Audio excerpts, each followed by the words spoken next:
oknum-oknum yang mempraktikkan sistem mafia, mafia mana, ya, masyarakat wajib menjalankan untuk hak Anda, mengembalikan hak Anda. Kasus mafia tanah dalam proses pembebasan lahan tambang emas PT Masmindo yang sedang bergulir di Polres Luwu dan Mabes Polri berjalan di tempat. Diduga ada kekuatan besar yang mengintervensi kasus ini.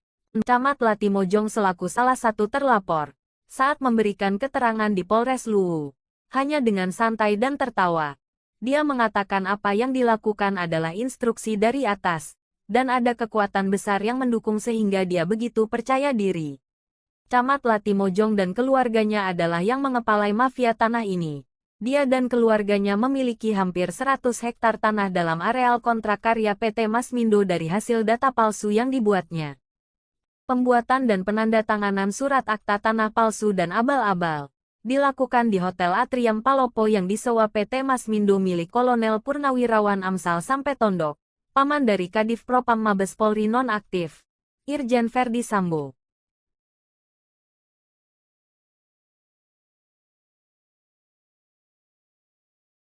Di Hotel Atrium Palopo inilah, PT Masmindo memfasilitasi Camat Latimojong, mantan Kepala Desa Rantebala, oknum pemangku adat, tim kerja pembebasan lahan membuat data fiktif kepemilikan lahan, yang kelak digunakan Masmindo untuk pembebasan lahan dengan harga yang sangat rendah karena dibeli bukan dari pemilik yang sebenarnya alias mafia tanah. Alhasil dalam proses pembebasan lahan sesuai daftar tanggal 1 April tahun 2022, yang diumumkan PT Masmindo, oknum-oknum mafia tersebut di atas beserta keluarganya memiliki tanah puluhan hingga ratusan hektar. PT Masmindo sukses membebaskan lahan dengan harga sangat rendah, Rp3.000 sampai Rp15.000 per meter, karena dibeli bukan dari pemilik yang sebenarnya alias mafia tanah. Padahal tanah di areal kontrak karya PT Masmindo adalah tanah masyarakat adat, sesuai data kepemilikan lahan tahun 1995 dan 1996. Data ini dibuat sebelum adanya izin kontrak karya PT Masmindo Januari tahun 1998. Data ini dibuat saat itu guna mendapatkan kompensasi dari perusahaan. Daftar ini ditandatangani juga oleh para nenek moyang kami, para pemangku adat, kepala desa dan kepala distrik Rantebala mewakili pemerintah saat itu. Data inilah yang sebenarnya valid sebagai dasar pembebasan lahan. Data kepemilikan lahan masyarakat adat yang dibuat tahun 1995 dan 1996 tidak diterima PT Masmindo sebagai dasar pembebasan lahan. Sebaliknya Masmindo menggunakan data baru ciptaan mafia tanah yang difasilitasi perusahaan, guna mendapatkan harga yang sangat murah. Ini adalah format surat pernyataan kepemilikan lahan yang dibuat Camat Latimojong bersama mantan Kepala Desa Rantebala sebagai dasar kepemilikan lahan. Format ini diminta ditandatangani oleh beberapa masyarakat adat, kepada pihak lain termasuk oknum keluarga pejabat Pemkab Luwu, keluarga Madika Ponrang mewakili Kedatuan Luwu serta keluarga daripada para mafia tanah ini. Format surat ini ditandatangani dalam keadaan kosong, atau belum diisi terkait luas, batas dan hal-hal lain yang tertulis dalam surat ini. Satu bukti, ya. Beberapa hari mungkin ada saudara-saudara yang diminta tanda tangan di hotel, ya Pak. Ini saya pikir apa kita ini orang tolol apa orang bodoh Pak? Tanda tangan belangko kosong isinya apa?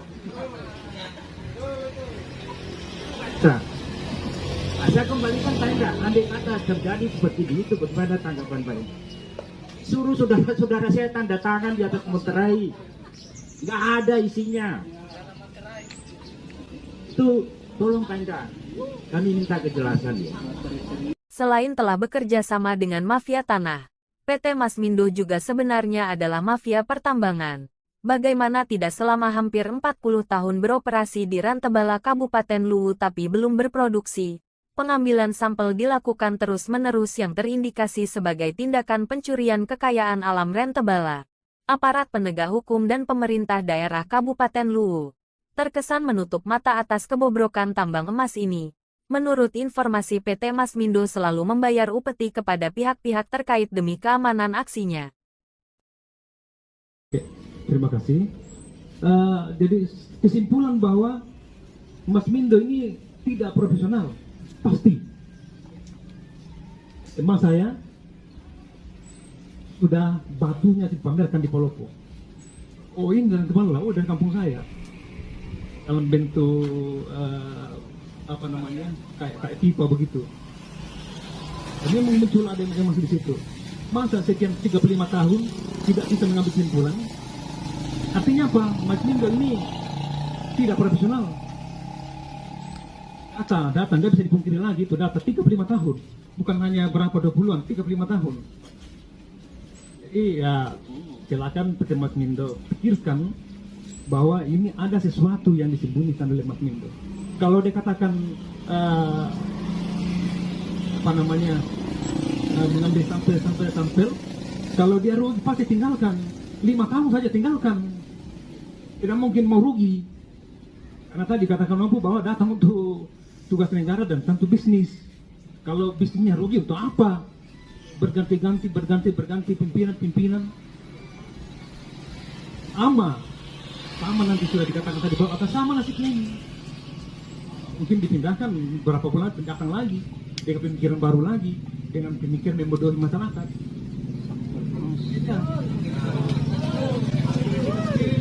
Ini adalah dokumentasi sampel hasil eksplorasi PT Mas Mindo yang dibungkus aluminium di gudang Mas Mindo di Rantebala. Banyak sampel yang diduga dibawa keluar Rantebala selama hampir 40 tahun eksplorasi. Pejabat-pejabat Pemkab Luwu dan aparat penegak hukum, para pemangku adat tidak melakukan tindakan tegas karena selalu mendapat upeti dari perusahaan. Daftar tanggal 1 April tahun 2022. Data buatan mafia tanah. Para pihak yang PT Mas Mindo umumkan sebagai pihak yang berhak mendapatkan pembebasan lahan. Orang-orang ini dan keluarganya yang paling banyak memiliki tanah. Banyak juga orang-orang yang tidak diketahui asal-usulnya, yang disinyalir keluarga oknum pejabat dan aparat penegak hukum Kabupaten Luwu. Terlihat nuansa kolusi korupsi dan nepotisme dalam pembuatan daftar ini. Suparman Polobuntu, mantan Kades Rantebala yang memiliki ratusan hektar tanah dalam areal kontrak karya PT Mas Mindo. Saat beliau menjabat Kepala Desa Rantebala, dia dibantu oknum Badan Pertanahan Kabupaten Luwu membuat sertifikat tanah melalui program sertifikat Prona pemerintah. Irfan Marasing juga adalah mantan Kades Rantebala, memanfaatkan jabatannya bersama Camat Latimojong dan para mafia tanah demi kepentingan bersama PT Mas Mindo. Beberapa bulan sebelum pembebasan lahan, dengan gerak cepat membuat akta atau surat tanah palsu serta abal-abal sebagai dasar pembebasan lahan sekaligus untuk memperkaya pribadinya. Sejak dikeluarkannya izin kontrak karya PT Mas Mindo tanggal 19 Januari tahun 1998, seharusnya tidak boleh lagi dibuatkan sertifikat tanah, surat keterangan tanah, atau akta tanah lainnya dalam areal kontrak karya tersebut. Apalagi telah ada daftar kepemilikan tanah masyarakat adat tahun 1995 dan 1996 di areal tersebut. Jika dilakukan apalagi untuk pembebasan lahan, sudah sangat jelas ini perbuatan melawan hukum. Berikut adalah dokumentasi pembayaran lahan oleh PT Mas Mindo kepada pihak-pihak mafia tanah. Di bawah ini adalah Camat Supriyadi bersama keluarga dan kerabatnya. Tampak juga penandatanganan akta jual beli tanah di hadapan Notaris Najemiah Muhammad Said SHMH.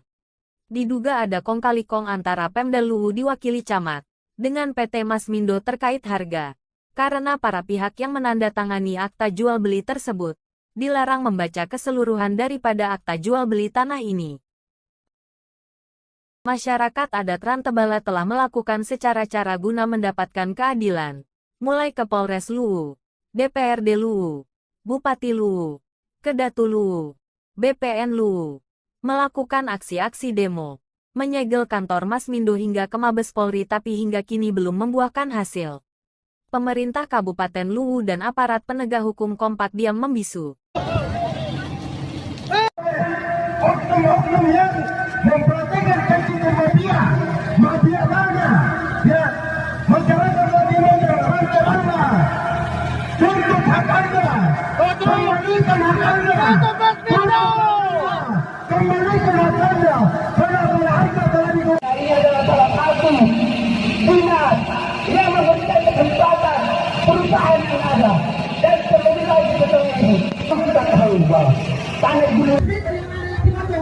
kita akan berdakwah kepada masyarakat Eropa maju untuk arah dan sekitarnya. Oleh itu, mari kita sama-sama menyuarakan bahwasannya hari ini merupakan aspirasi kita, aspirasi betul-betul murni dari keluhan masyarakat yang kita suarakan, kawan-kawan. Jadi, bila mana aksi kita pada hari ini, kita berjuang dari masyarakat dulu. Ya, kita berjuang dari hak kita. Kalau kita siap, mari kita satukan langkah, satukan persepsi. Kita tutup buka untuk Eropa. Karena memang kita apa kemenangan politik berada di depan pintu masuk? Apakah untuk menyelamatkan kita masuk bertemu pimpinan, ataukah ada etikasi lain yang kemudian disiapkan oleh pemerintah Kabupaten Luwu? Apakah mereka tidak ingin menerima masyarakat mereka di Kabupaten Luwu untuk menyampaikan aspirasi secara langsung? Betul tidak, kawan-kawan? Hari ini kita membuktikan sendiri bahwasanya pemerintah Kabupaten Luwu itu tidak serius untuk menjalankan aspirasi kita masyarakat Kabupaten Luwu dalam hal ini kelompok keluarga yang ada di Kecamatan Latimojong sana. Bahwasanya hari ini kita perlu tahu bersama tuntutannya kali ini adalah tuntut PT Masmindo dan juga tidak tenang mafia-mafia tanah yang ada di Kecamatan Latimojong. Bahwasanya ada indikasi, ada dugaan bahwa oknum pemerintah di Kecamatan Latimojong dan pemerintah desa di Kecamatan Latimojong terindikasi melakukan kong-kali-kong yang tidak PT Masmindo sehingga kebebasan lahan tanpa di Kecamatan Latimojong yang berada di masyarakat tidak ada musyawarah yang dilahirkan antara pihak tambang dan juga para masyarakat yang ada. Betul tidak, saudara-saudara? Sehingga harga kebebasan lahan secara sepihak disepakati PT Masmindo dengan harga Rp3.000 per meter. Itu masuk akal tidak? Jadi kami ingin menyampaikan dengan hadirnya kami di kantor bupati ini, kami ingin menyampaikan kepada pimpinan dalam hal ini Pak Bupati, apakah tidak mengetahui bahwa terjadi ketimpangan yang ada di Kecamatan Latimojong, ataukah dia pura-pura tidur di dalam kursinya yang lembut? Itu yang menjadi pertanyaan. Sehingga pada hari ini tidak ada serangan-serangan tenang yang dilakukan oleh pemerintah Kabupaten Luwu yang menyebabkan kekecewaan kami reaksi kelompok Latimojong selalu yang menyebabkan kami turun ke jalan untuk menyampaikan secara